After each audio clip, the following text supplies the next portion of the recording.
Assalamualaikum warahmatullahi wabarakatuh. Bismillahirrahmanirrahim. Alhamdulillahi rabbil alamin. Wassalatu wassalamu ala sayyidina wa maulana Muhammad asyrafil anbiya'i wa khatamil mursalin wa ala alihi wa sahbihi wa man tabi'ahu bi ihsan min yaumina hadha ila yaumil ba'thi wad din. Akhil Aziz Al-Mukarram Sahibul Fadilah Kiai Haji Muhammad Mustafa Aqil Atallahu Baqa'ah wa Azzahu bi'izzih wa akramu bikaramih. Akhil Aziz Al-Karim As-Saghir Kiai Haji Ni'amillah A'azzahullah wa akramahu bikaramih. Keluarga besar pesantren khas Ibu Nyai Daimah, Ibu Nyai Iin, siapa namanya Iin tuh, dan seluruh keluarga besar Al-Usratil Ariqah, keluarga besar pesantren khas. Yang terhormat Bapak Bupati Cirebon Kiai Haji Imran Rosyadi, insyaallah maju maning jadi maning. Bapak Kapolres Cirebon Bapak Kombes Arif ya, Piantun Semarang itu Semawis gitu ini bahasa kerumnya. Dan Wakapolres yang saya hormati Bapak Dandim, Bapak Kemenag, Kepala Kementerian Kantor Kementerian Agama, Wakil Kepala Pengadilan Agama Pak Najmuddin, Sadati wa Sayyidati, Ashabi wa Jumalai, Abnai wa Banati, Ayyuhal Khudur. Manusia itu bisanya dianggap makhluk yang paling mulia, lebih mulia daripada malaikat, lebih mulia daripada seluruh makhluk yang ada, karena manusia menerima amanah dari Allah, menerima kepercayaan, menerima titipan, menerima tanggungan dari Allah. Inna aradnal amanata 'alas samawati wal ardi wal jibal fa abaina ay yahmilnaha washfaqna minha wa hamalaha al insan innahu kana zaluman jahula. Saya tawarkan amanat, kata Allah, kepada langit, bumi, gunung. Diberi amanat, langit menolak, bumi menolak, gunung moh. Washfaqna minha fa'abaina ayyahmilnaha washfaqna minha, menolak dan worry, khawatir, takut, ngeri kalau tidak mampu menjalankan amanat tersebut. Jadi ke langit, bumi, alam semesta lah, seluruh alam semesta menolak ditawari amanat oleh Allah, bukan karena tidak taat, tapi karena merasa takut, ngeri, khawatir kalau tidak mampu menjalankan amanat dengan benar. Nah, manusia model kita semua ini menerima, siap menerima tawaran amanat dari Allah. Manusia menerima, padahal manusia itu kana zaluman jahula, berpotensi sangat kurang ajar. Bukan hanya kurang ajar, sangat kurang ajar. Zolum, bukan hanya zolim, zolum del kathrah wal mubalaghah. Wajahulan, dan sangat tolol, sangat blow on. Potensi manusia yang sangat blow on dan sangat kurang ajar ini menerima amanat yang ditawarkan oleh Allah kepada langit, gunung, bumi, gunung, alam semesta. Mereka menolak. Manusia yang berpotensi zalim dan jahil ini menerima amanat tersebut. Amanat apakah itu? Nah, pertanyaan, mahiyal amanah allati aradaha Allah ala samawat wal ardi wal jibal fa bain ahmilaha wa hamal insan. Amanat apa sih yang alam semesta menolak, manusia menerima? Ada dua amanah. Pertama, amanah ilahiyah, samawiyah, muqaddasah, yaitu agama. Wahwaddin, wahiyaddin. Amanah yang bersifat ilahiyah, bersifat langit, muqaddasah, suci, sakral, yaitu agama. agama. Agama ada dua. Isinya agama dua, isinya agama itu akidah wa syariah. Maka kita sebagai manusia yang bertanggung jawab, makhluk yang bertanggung jawab, harus menjaga, memelihara, mengembangkan, memajukan, mendorong, mendakwahkan agama yang isinya akidah dan syariah. Akidah kita sudah jelas, yakin kita ini fi tariqil haq, ala kalimatil haq. Kita ini akidahnya paling benar sudah daripada orang lain, yaitu kita mengikuti madhab Imam Asy'ari, sifat 20 tuh, yang wajib 20, yang mustahil 20, yang jaiz 1, wajib bagi Rasul 4, yang mustahil 4, yang jaiz 1, semuanya aqaid khamsin. Itu sudah pegangan yang paling paten, pegangan paling paten. Pegang itu sampai mati, jangan lepas. Tinggal pendalaman keyakinan, pendalaman pemahaman, pendalaman tafaqquh, itu monggo didalami. Tapi pada prinsipnya kita punya amanah yang sudah benar. Amanah kita dalam akidah adalah mengikuti mazhab Asy'ari. Dah, disingkat saja. Yang kedua, amanah syariah. Syariah kita sudah jelas mengikuti mazhab Imam Syafi'i di Indonesia ini. Pegang itu erat-erat. Cara wudhu, cara sholat, cara puasa, cara semuanya lah. Caranya haji, caranya umroh. Pegang semuanya erat-erat. Yaitu mazhab Imam Syafi'i, Imamina Abi Abdullah Muhammad ibn Idris ibn Syafi'. Kita pegang erat-erat. Tinggal pendalaman, pengayaan, pengembangan, dan kontekstualisasi atau aktualisasi agar munasabah di kulli waqtin wa hal, agar selalu munasabah dengan setiap saat dan setiap kondisi. Itu mari kita kembangkan mazhab Syafi'i kita. Dah selesai, itu aja. Jadi amanah pertama adalah amanah din yang bersifat ilahiyah, samawiyah, muqaddasah. Isinya dua, akidah Imam Asy'ari, ikut Imam Asy'ari, syariah ikut Imam Syafi'i. Selesai sudah, singkat saja. Kalau mau dalam ya 2 tahun. Yang kedua, amanah waqi'iyah, ardiyah, ijtihadiyah, ghair muqaddasah. Ghair muqaddasah. Amanat yang kedua adalah amanat yang bersifat profan, bersifat manusiawi, realistis, yang bersifat kreativitas, ijtihadiyah, tidak sakral, tidak muqaddas, terus berkembang, tidak berhenti, terus maju, terus berubah-berubah. Itu namanya ijtihadiyah waqi'iyah. Kalau rukun iman sudah paten 6, rukun Islam sudah mati 5, udah nggak boleh tambah, nggak boleh kurangin. Iman 6, rukun Islam 5, syariah dan akidah selesai sudah, nggak bisa berubah. Tapi kalau yang nomor 2 ini, amanahnya mutatawwirah, amanah ijtihadiyah yang berkembang, selalu dinamis, selalu mengikuti tuntutan zaman, tantangan zaman, harus kita kembangkan dan kita jawab tantangan tersebut dengan amanah yang kedua ini. Ringkas cerita, kita warga NU, terutama yang pesantren, memiliki tharawat ijtimaiyah. Kita memiliki kapital sosial yang luar biasa, memiliki kekayaan masyarakat. Masyarakat masih menghargai NU, masyarakat masih menghargai pesantren, menghargai kiai pesantren.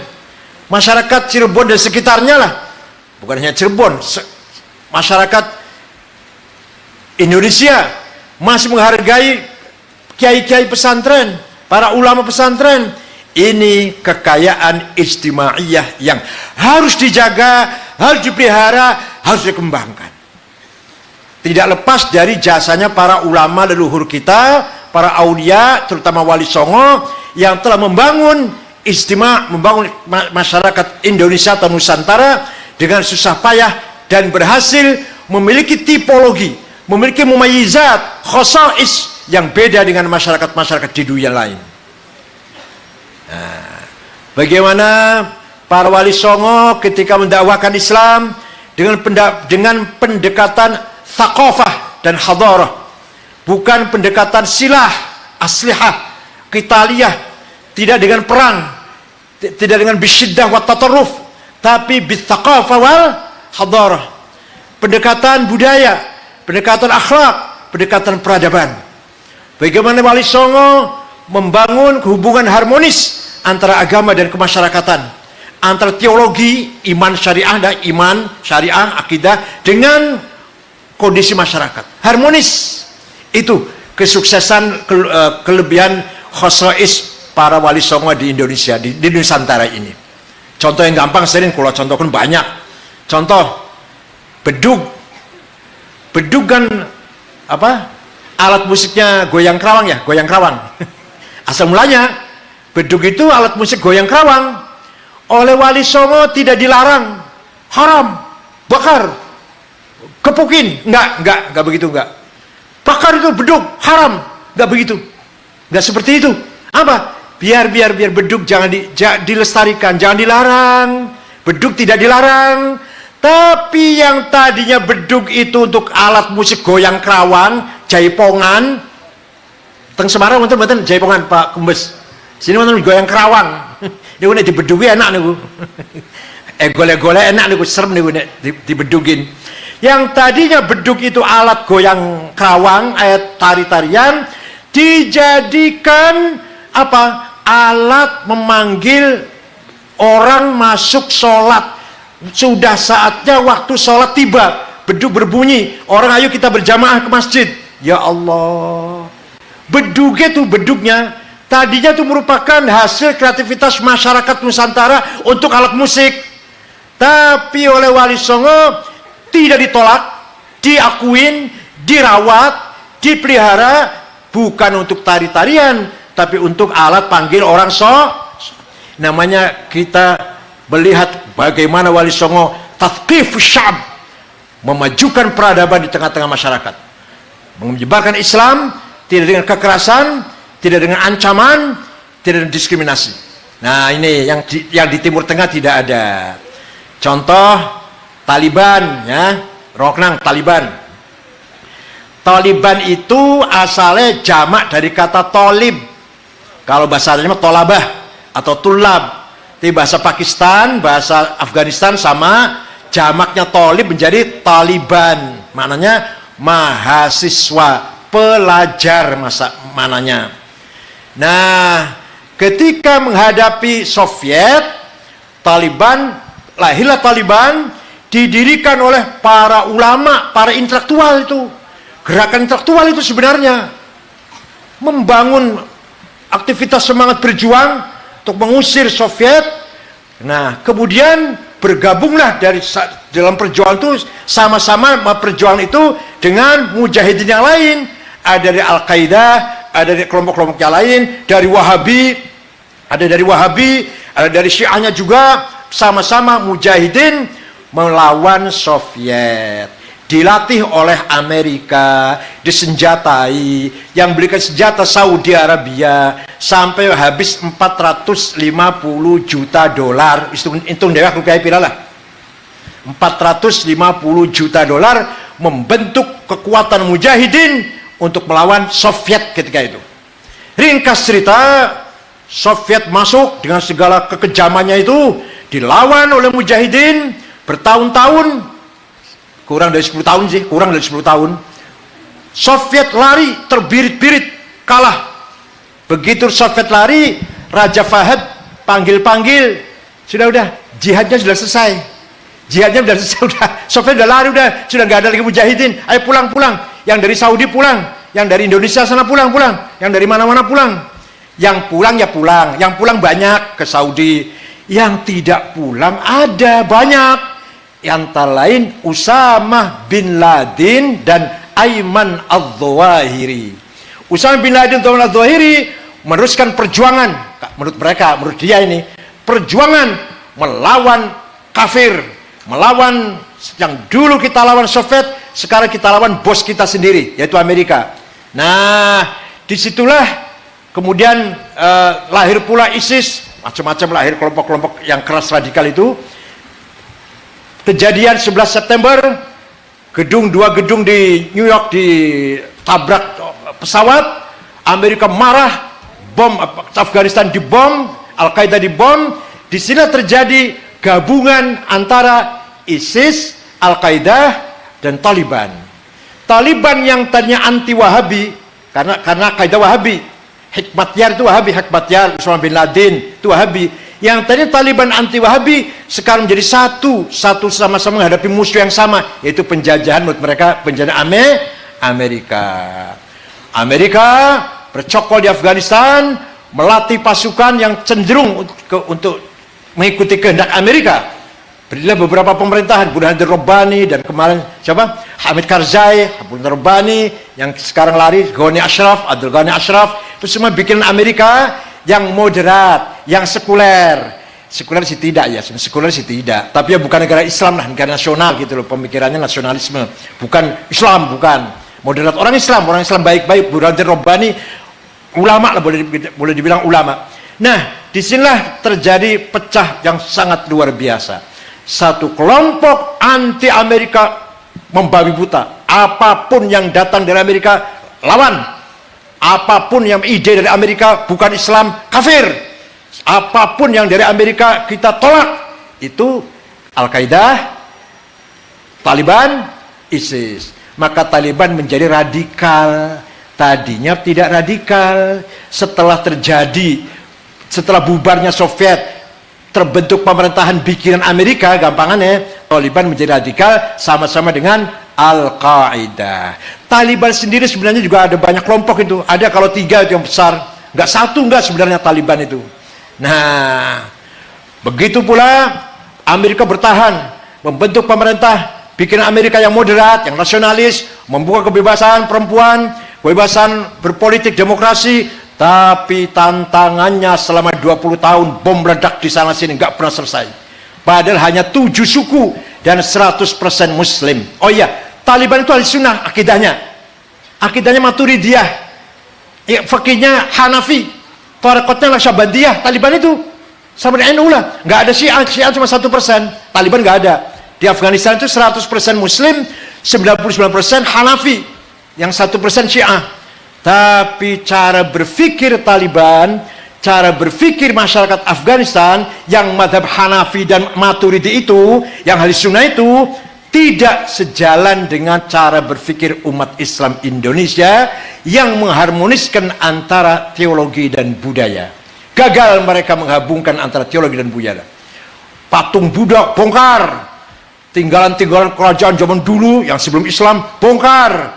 Itulah gerakan-gerakan Taliban dan sekutunya. Nah, kemarin, salahnya lagi, pemerintah Bill Amerika ini hanya di kota-kota, hanya membuat kekuatan di kota-kota. Taliban menguasai perkampungan, Kempek, misalnya gitu lah, kampung lah. Jakartanya nasionalis, yang Kempeknya Taliban, misalnya gitu. Kampung-kampung dikuasai oleh Taliban. Ternyata begitu mereka siap bergerak, tentara 300.000 tentara negara morat-marit kocar-kacir, bahkan ada yang menyerahkan diri tanpa ada perlawanan sama sekali. Amerika belingsatan, terjadi kekuasaan Taliban menang di Afghanistan. Percuma Amerika mengeluarkan dana habis sekitar $1,5 triliun barangkali untuk memelihara Afghanistan itu. Mereka lari terbirit-birit dengan kemenangan Taliban. Taliban sendiri sangat berlumuran darah. Ketika mengalahkan Presiden Najibullah digantung di kren. Alat kren itu loh, alat apa namanya? Alat derek itu loh, alat yang tinggi. Presiden digantung, ditonton. Kejam banget. Belum menteri-menterinya, belum pendukungnya, bunuh semua. Kalau ada perempuan keluar dari rumah sendirian, dibuka mukanya, tangkap dan diberi cacat mukanya. Apa hidungnya, apa pipinya dicoret, dipisau pipinya, atau hidungnya dipotong, atau telinganya satu dipotong. Itu Taliban seperti itu. Perempuan tidak boleh keluar dari rumah. Sekolah nggak boleh perempuan itu, apalagi kerja. Yang keluar dari rumah sendirian, buka muka, buka aurat, katanya buka tuh aurat, buka muka, sanksinya dicacadi, dijadikan cacat mukanya, jadi tidak cantik lagi. Itu dulu ketika Taliban menang tahun 96 sampai tahun 2000 lah kira-kira.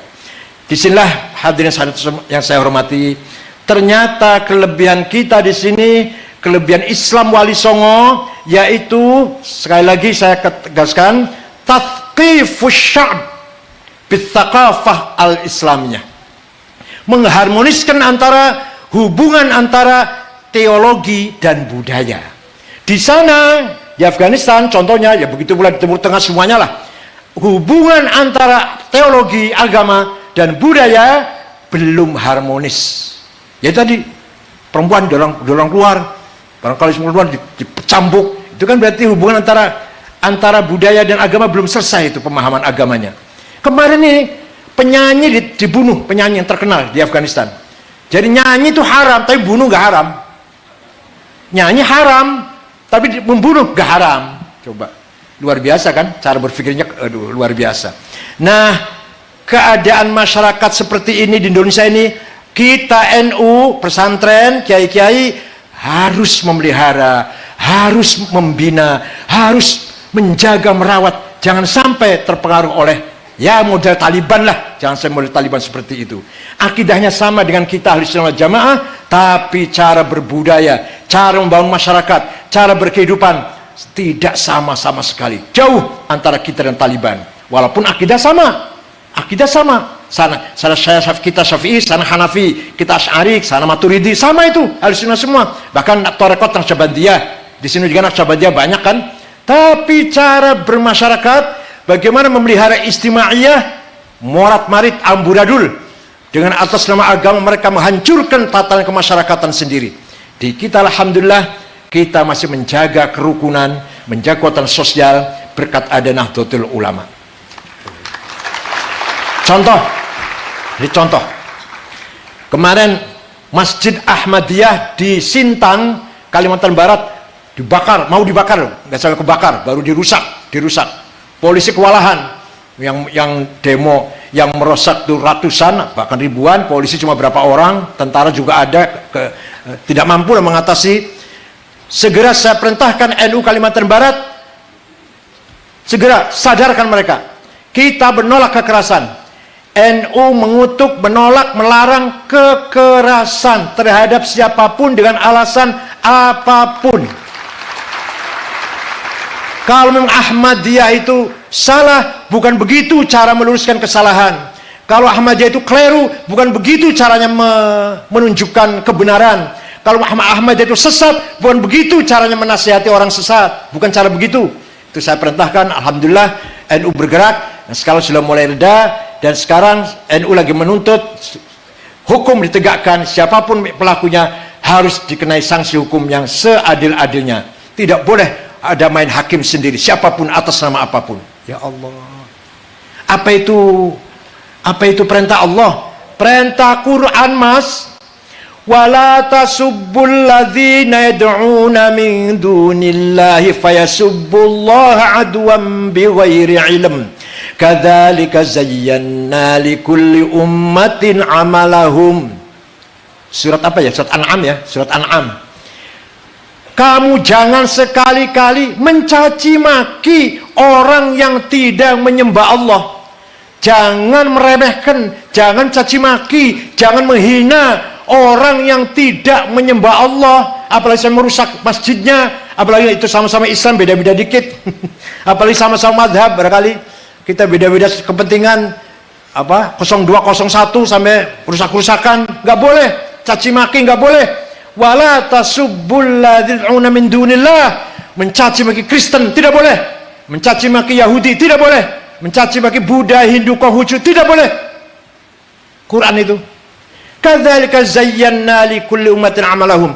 Demikianlah saya jadikan, kata Allah, saya jadikan bagi setiap umat, setiap kelompok, setiap umat kebanggaannya masing-masing. Setiap umat memiliki kebanggaannya, agamanya, bahasanya, seninya, cara berpakaian, cara berumah tangga, cara kulinernya, warna kulitnya bahkan beda barangkali. Tidak boleh kita mencaci maki itu. Agamanya, bahasanya, seninya, budayanya, tradisinya, semuanya yang mereka banggakan, kita tidak boleh meremehkan. Kebanggaan orang Cina nggak boleh kita caci maki. Kebanggaannya orang Arab, gak boleh kita caci maki. Kebanggaannya orang Madura, Dayak, Batak, Bugis, Ambon, Madura, Sunda, gak boleh kita saling caci maki. Ini, kalau kita betul-betul ingin berpegang teguh pada Al-Quran, mari kita bersama-sama menghormati perbedaan. Perbedaan budaya, perbedaan bahasa, perbedaan tradisi, perbedaan adat istiadat, dan perbedaan agama. Perbedaan pendapat harus kita hormati masing-masing. Tidak boleh kita menghina satu sama lain. Ini perintah Al-Quran. Ini ajaran Wali Songo. Ini ajaran warisan para kiai, para ulama. Nggak ada kiai ngajari ngebom, nggak ada. Kiai deso, kiai kampung yang sarungnya cap gajah duduk, kopiannya hitam campur coklat, bajunya baju kokon 3 bulan belum dicuci, sorbannya bagian dari Pak Bupati udah 2 tahun yang lalu waktu kampanye. Sandalnya lili, aduh, sandalnya. Rokoknya jarum coklat, tasnya itu bukan tas Merdelsi atau Ecolak atau Pierre Cardin, apalagi itu nggak kenal tas merek itu. Tasnya mereknya di pojok ada tulisan Musyawarah Majelis Ulama Kabupaten Cirebon. Minyak wanginya misik yang 5.000 10 gram. Musolanya kecil, kotor, gelap, bau pesing, tikarnya bolong, tikarnya sobek-sobek, kolamnya asat, airnya nggak ada, ciduknya bolong, alas masya Allah, sempurna banget lah, sempurna banget itu. Lampunya 5 watt. Sebegitu keadaannya kiai kampungan itu, segitu keadaannya, kiai kampung tidak pernah ngajarin akhlak yang rusak atau budaya yang rusak. Selalu mengatakan ayo sing akur, yang solid, bersatu, aja tukaran. Ya Allah, nggak diperintah itu, nggak diperintah, nggak ada SK-nya Pak Bupati kan, nggak ada SK-nya, nggak ada perintah, nggak ada surat tugas. Ayo sing akur, aja tukaran. Bahkan musibah, misalnya panennya bidadi, panennya gagal, sing sabar. Rabine rewel, sing sabar, aja pegatan, kudu-kudunya kawin maning bae lah, aja pegatan. Kiai duduisin tuh kiai kampung loh, nasihatnya gitu. Itu apartnya, Pak Kombes, apartnya itu. Artinya kiai kampung yang gambar seperti saya gambarkan tadi sedang membangun integritas bangsa, sedang membangun the good karakter bangsa, sedang membangun solidaritas bangsa. Ya Allah. Coba kalau kiainya begini semua, kemudian masyarakatnya taat semua, polisi bersyukur dong nganggur itu. Polisi ringan banget itu, masyarakatnya aman, tentram, bersatu, nggak ada orang bertengkar, nggak ada kerusuhan. Kiai-kiai yang ngajari tiap hari tanpa dibayar, polisi aman, ringan sekali itu tugasnya. Tinggal yang pelaku narkoba aja tangkepin itu. Kalau masyarakat sudah baik sekali, udah selesai itu. Ini namanya kita mempunyai tharawat ijtimaiyah, kapital sosial yang luar biasa. Yang belum tentu seperti tadi Pak Menteri Agama katakan tadi, belum tentu kalau tanpa kiai masyarakat bisa taat setaat-taatnya. Diajak vaksin aja sulit, tapi kalau kiainya ngajak insya Allah gampang. Diajak KB, keluarga berencana, dulu pertama kali ada keluarga berencana, menolak masyarakat. Setelah NU musyawarah di mana, di Situbondo ya, mengatakan bahwa KB itu boleh, baru itu program keluarga berencana jalan. Diajak asas tunggal Pancasila, banyak menolak, kiai-kiai kecil atau masyarakat Islam.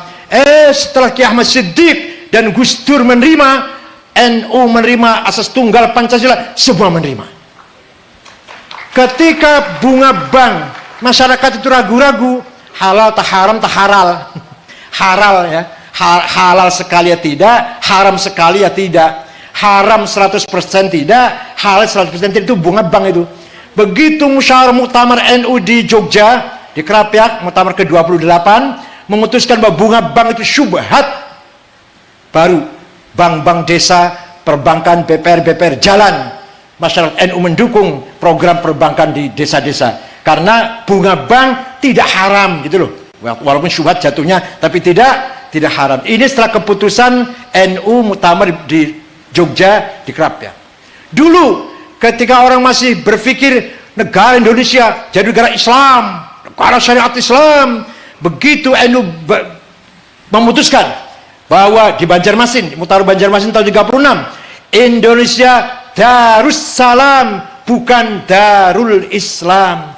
Indonesia Darussalam, negara yang damai, yang merekrut semua komponen yang ada, lintas agama, budaya, tradisi, bahasa, adat istiadat, semua satu bangsa, satu saudara. Itu namanya Darussalam, bukan negara agama. Tahun 36, semua masyarakat menerima ajakan Nahdlatul Ulama seperti itu.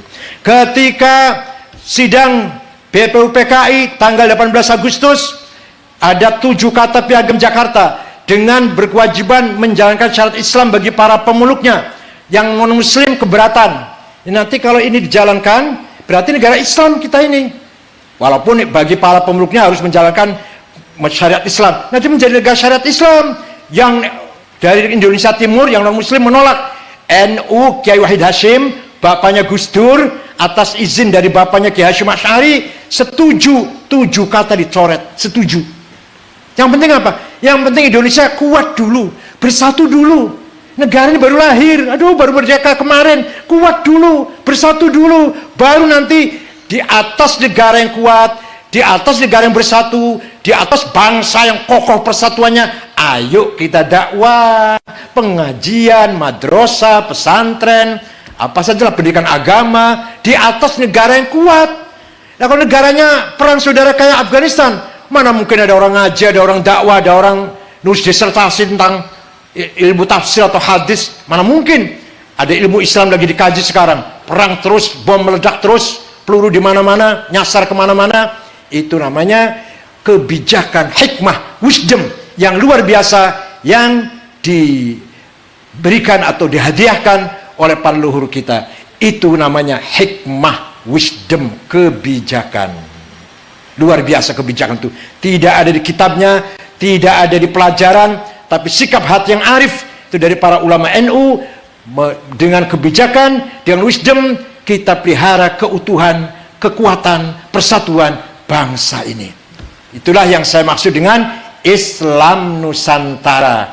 Islam yang merawat wisdom, Islam yang merawat kebijakan demi memperkokoh kesatuan-kesatuan. Bicara syariat nanti belakangan, yang penting kita bersatu dulu gitu. Puncaknya ini hubbul waton minal iman. Artinya apa? Nasionalisme bagian dari iman. Anda seorang nasionalis harus bertuhan, harus beragama. Anda seorang beragama harus nasionalis. Ya Allah, itu Kiai Hasyim Asy'ari itu Pak, bukan hadis. Mohon maaf, banyak pejabat salah. Nabi bersabda, Nabi bersabda, bukan Nabi itu, bukan. Kiai Hasyim Asy'ari, pendiri NU, kakaknya Gus Dur itu yang mengatakan demikian.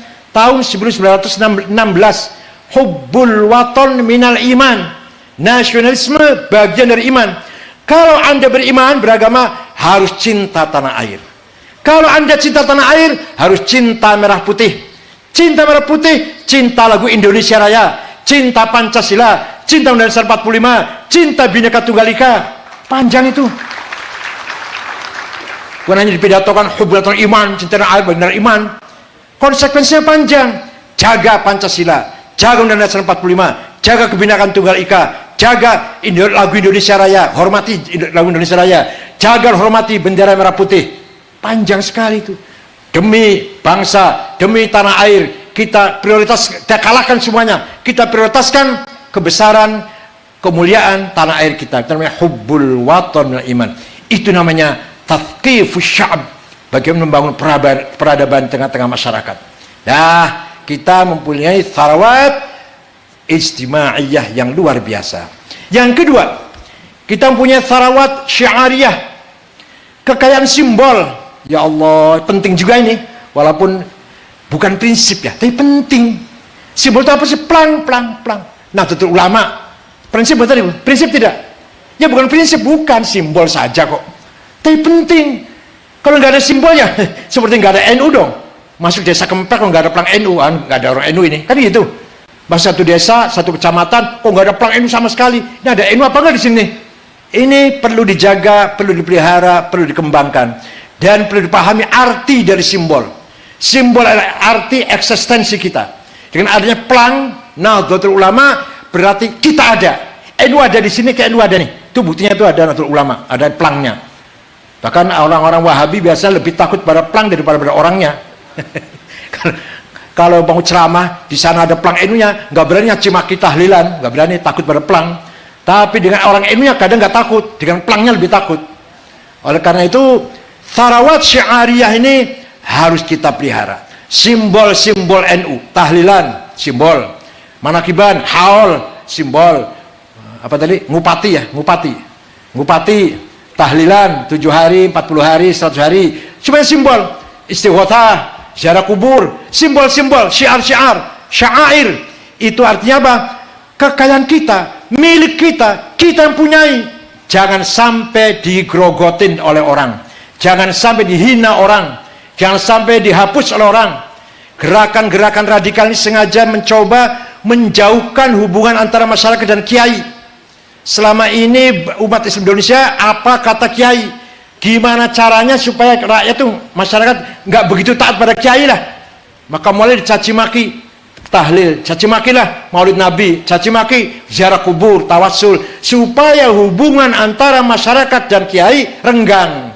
Lama-lama mudah dipecah, lemah, lama-lama mudah dibeli atau mudah diancam, lama-lama mudah sekali mensekulerkan bangsa ini. Bapak Ibu sekalian, dulu Belanda melarang sekolah untuk pribumi. Pribumi yang Islam terutama dilarang sekolah oleh Belanda. Dipikir-pikir cara begini rupanya kurang efektif. Maka tahun 1902 namanya politik etis. Belanda mencanangkan politik etis. Apa? Silahkan orang Islam sekolah, anaknya sekarang sekolah. Boleh sekolah SR, sekolah SMP, oleh silakan. Tidak dilarang, mari sekolah. Kiai-kiai tahu, kiai-kiai waskito, ma'rifat. Ini ada apa ini? Tadinya dilarang, sekarang malah terbuka. Apa ini maksudnya? Ternyata tujuannya sekularisasi, almaniyah, bahkan ladiniyah.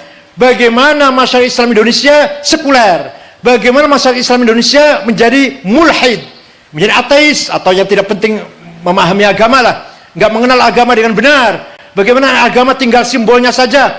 Bagaimana menjauhkan antara masyarakat Islam dengan kiainya. Maka di sekolah SR, kiai-kiai mengambil sikap sekolah SR haram. Nulis Latin, nulis dari kiri haram, nulis dari kanan dong, dari kiri itu haram. Pakai celana haram, pakai dasi haram, nggak pakai kopiah haram. Ini semua simbol nih, ini simbol nih. Paham betul? Ini simbol ini, simbol keeksistensi kita. Kalau ini kita nggak kita pertahankan bisa luntur ini. Pakai kopiah, apa nggak pakai kopiah haram. Pakai celana haram, mempertahankan simbol sarung. Nulis dari kiri, nulis Latin haram, nulis dari kanan Arab. Sekolah SR haram, malah bahasa Inggris, bahasa Belanda haram. Ya Allah, itu dulu ya ketika penjajah. Kalau sekarang ya enggak dong. Ini cerita dulu. Itu sikapnya ternyata benar. Ternyata sangat ala shawab, ala thoriqil haq, ala kalimatil haq.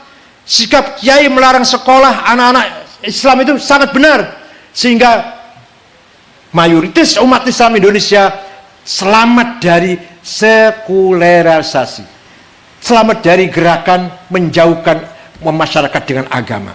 Yang sekolah terbukti Islamnya tinggal namanya doang.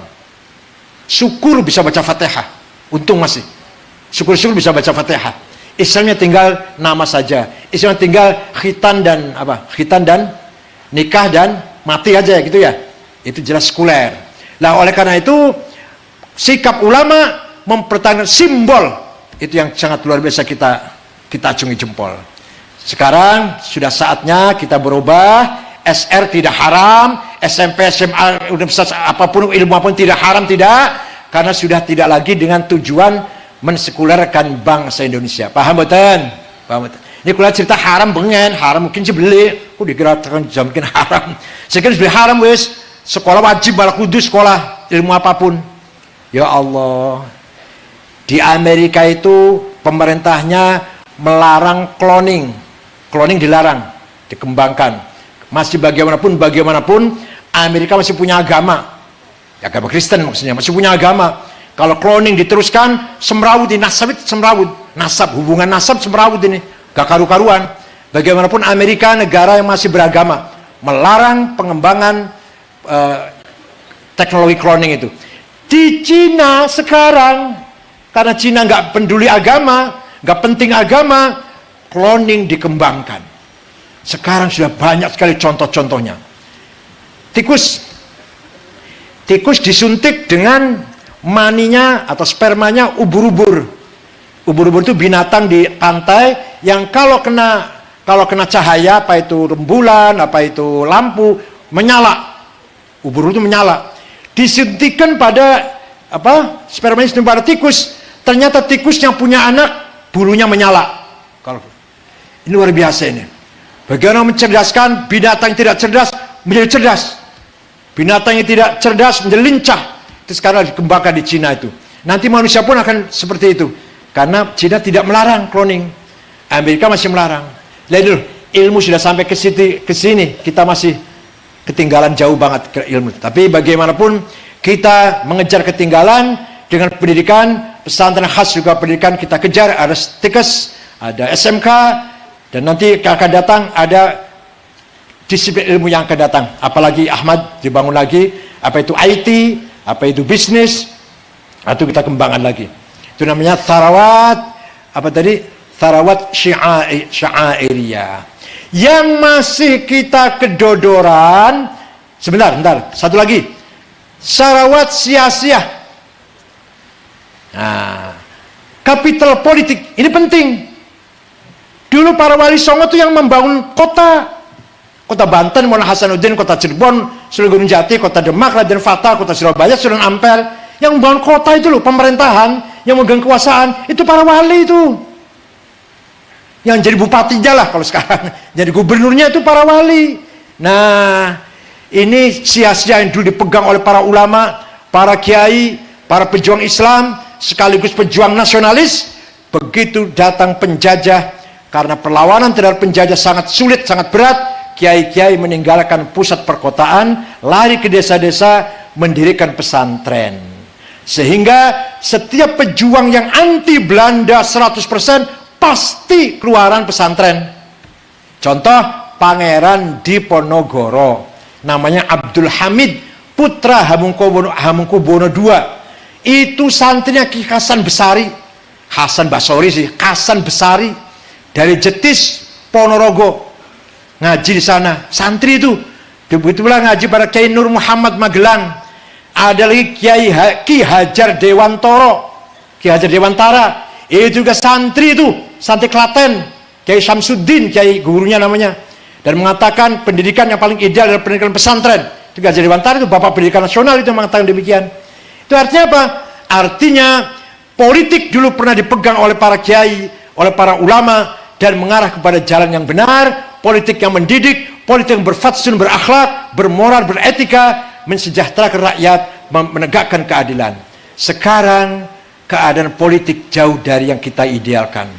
Tugasnya partai politik mendidik masyarakatnya agar berpolitik dengan baik. Tapi partai politiknya sendiri kadang memberi contoh pemimpinnya dengan contoh yang tidak baik. Pidato sih bagus, demi rakyat, demi bangsa, demi tapi prakteknya mereka korupsi, mereka bohong, mereka manipulasi. Nah ini, maka perlu tarbiyah sia-sia, tharawat sia-sia kita rebut kembali.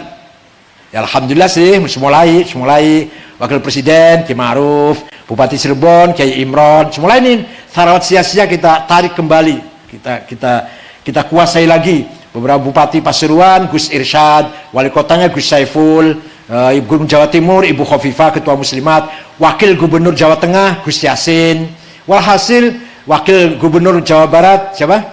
Rujhanul Ulum, itu jalan pesantren. Ya, kita lagi kembali meraih tharawat sia-sia. Ini penting sekali. Walaupun belum ideal, belum yang kita temukan, kita jadikan politik yang ideal. Gak gampang belajar politik, gak gampang, susah juga. Contoh, disingkat saja nih supaya paham.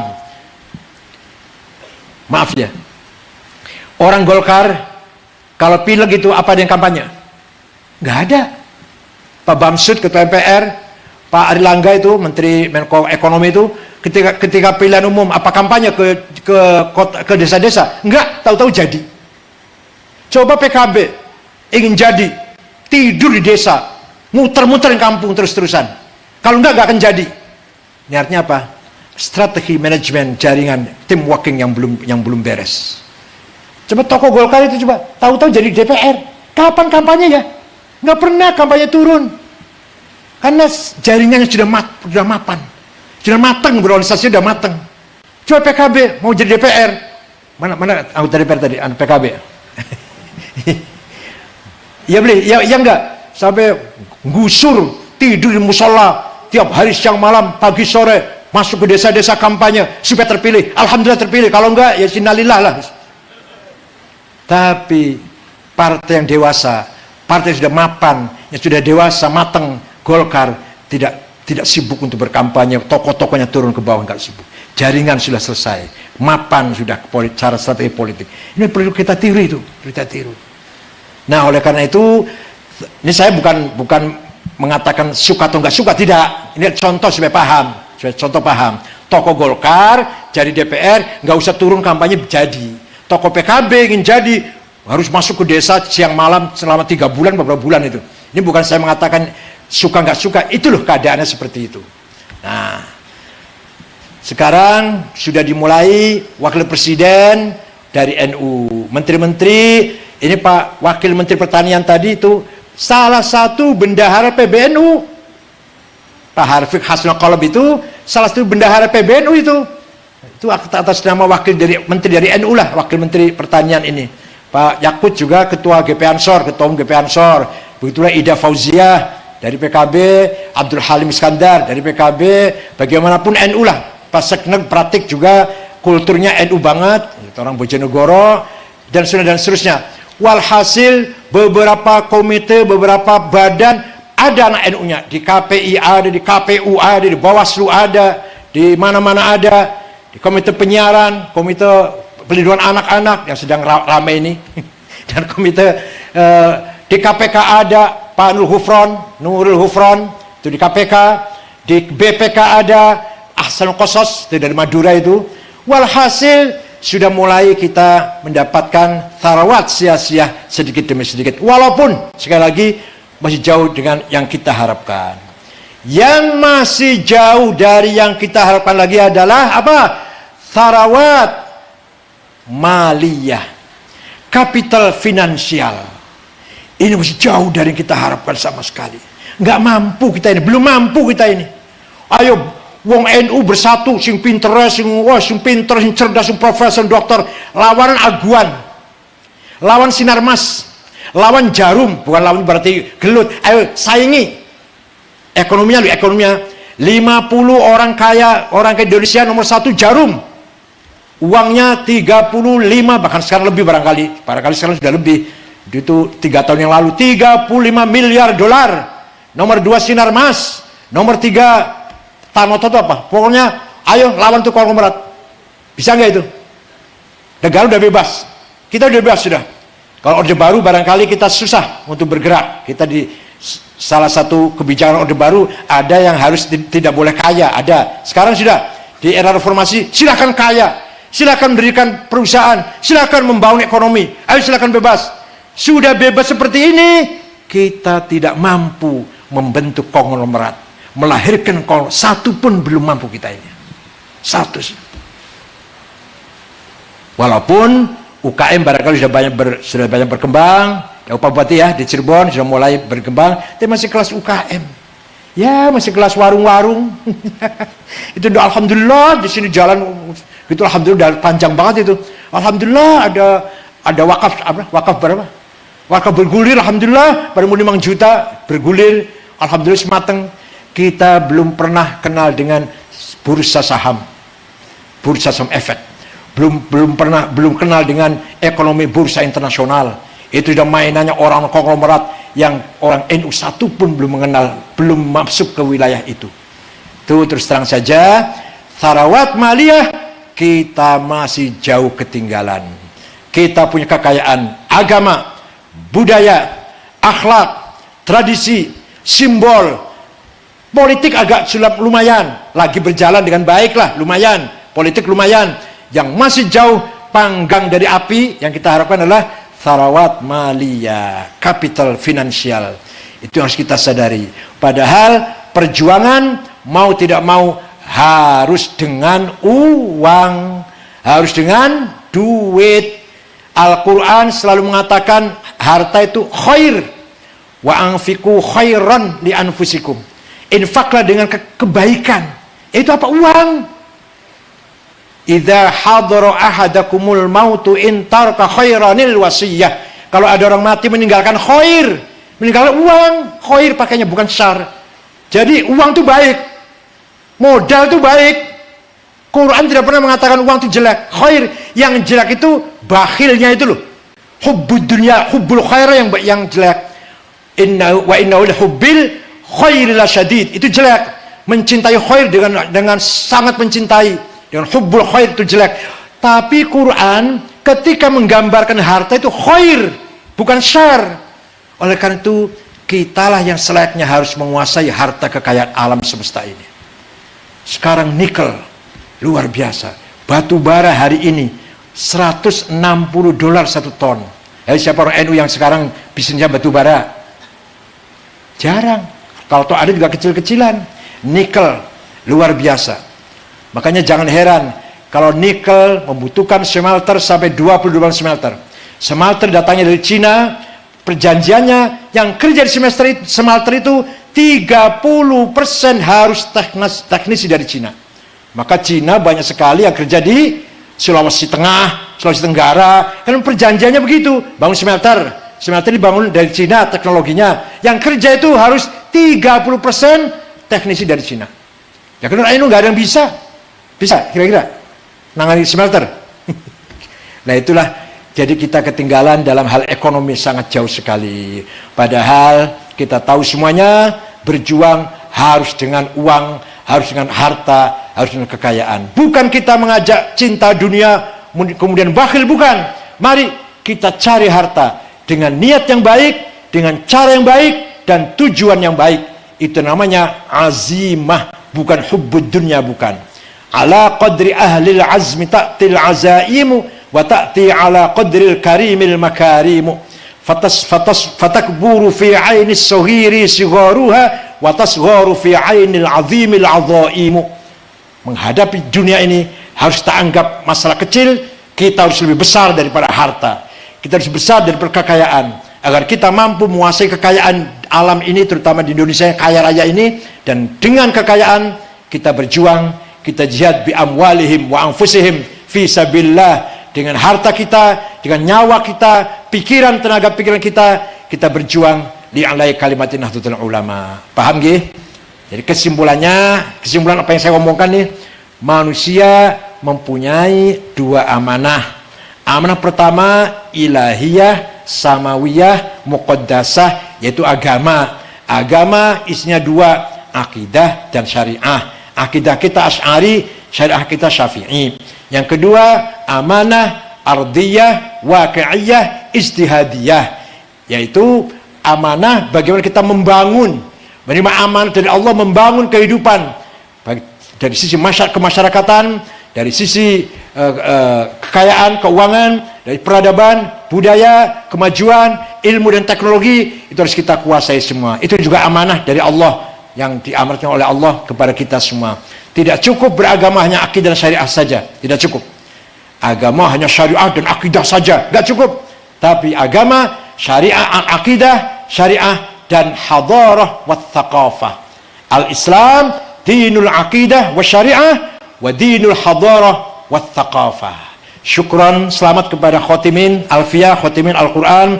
Barakallahu lakum jami'an wa yakhudh bi'aidikum wa fi sulh wal khair wa yanfa' bi'ulumikum insyaallah min Ma'had Kempek. Mudah-mudahan dapat ilmu manfaat dari Kempek ini, dan itu merupakan kunci utama. Alfiyah itu belum segala-galanya, baru kunci utama untuk memahami kutubut turath, kutubut turath, kutub apa? Kutub kuning, kitab kuning misalnya. Kitab kuning, kutubut turath, harus mampu merevitalisasi kitab kuning. Itu kuncinya dengan alfiyah. Belum apa-apa, alfiyahnya baru kuncinya itu. Jadi kitab-kitab yang perlu dibaca sangat banyak sekali. Mudah-mudahan ilmunya para khotimin bermanfaat untuk kita semua, terutama bagi Nahdlatul Ulama dan pada masyarakat Islam Indonesia pada umumnya. Bismillahirrahmanirrahim. Alhamdulillahirabbil alamin. Allahumma salli salatan kamilatan wa sallim salaman tamma ala sayyidina Muhammadin alladhi tanhallu bil qudwa tanfariju bil kurab wa tuqadda bil hawaij wa tunabil ghaib wa hasan khatimah tasqal ghamam biwajhil karim wa ala ali wa sahbihi fi kulli hatin nafasi bi adi kulli ma'lumin lak. Ya Rahman, Ya Rahim, Ya Qawi, Ya Matin, Ya Fattah, Ya Alim, Ya Razzaq, Ya Karim, Ya Hayy, Ya Qayyum, Ya Ghiyathal Mustaghithin, Aghithna, Aghithna, Aghithal Muslimin, Birahmatika nastaghith, aslih lana syu'unana kullaha, wa la takilna ila anfusina aqalla min dhalik. Allahumma aslih lana dinana, alladhi huwa asatu amrina, wa aslih dunyana, allati fiha ma'ashuna, wa aslih akhiratana, allati laha ma'aduna, waj'al hayata ziyadatan lana fi kulli khair, waj'al mauta rahatan wa syarr. اللهم يا غني يا حميد يا مبدئ يا معيد يا رحيم يا ودود أغنى بحلالك عن حرامك وبطاعتك عن معصيتك فضلك عن من سواك يا واسع المغفرة. إنه ليس في السماوات دورات ولا في الأرض غمرات ولا في الجبال مدرات ولا في البحار قطرات ولا في العيون لحظات ولا في النفوس خطرات ولا في الأشجار رقات ولا في الأجسام حركات إلا وهي بك عارفات ولك مشاهدات وعليك دالات وفي ملك متحرات فبالقدرة التي سخرت بها أهل الأرض السماوات سخر لنا قلوب المخلوقات وعطف قلوب العالم المسلم علينا بالحسنى قبولا بسلامات. اللهم نسألك بأنك أنت الله لا إله إلا أنت الأحد الصمد الذي لم يلد ولم يولد ولم يكن له أحد بديع السماوات والأرض أن توفقنا وأولادنا بالأعمال الصالحة وأن تحفظنا وإياهم من المحن والفتن والأمراض والأسقام والهم والغم وأن تجعلنا فرجا ومخرجا. اللهم إنا نسألك بمقاعد العز من عرشك وبمنتهى الرحمة من كتابك وباسمك الأعلى وباسمك الأسنى وإشراق نور وجهك الأجل وبفضلك الكريم وجودك العميم وبكلماتك التامات التي لا يجاوزهن بار ولا فاجر. يا أكرم الأكرمين يا حسيب يا جليل أن تسهل أمورنا وتقضي حاجاتنا وتبلغ مقاصدنا واخذنا الآخرة.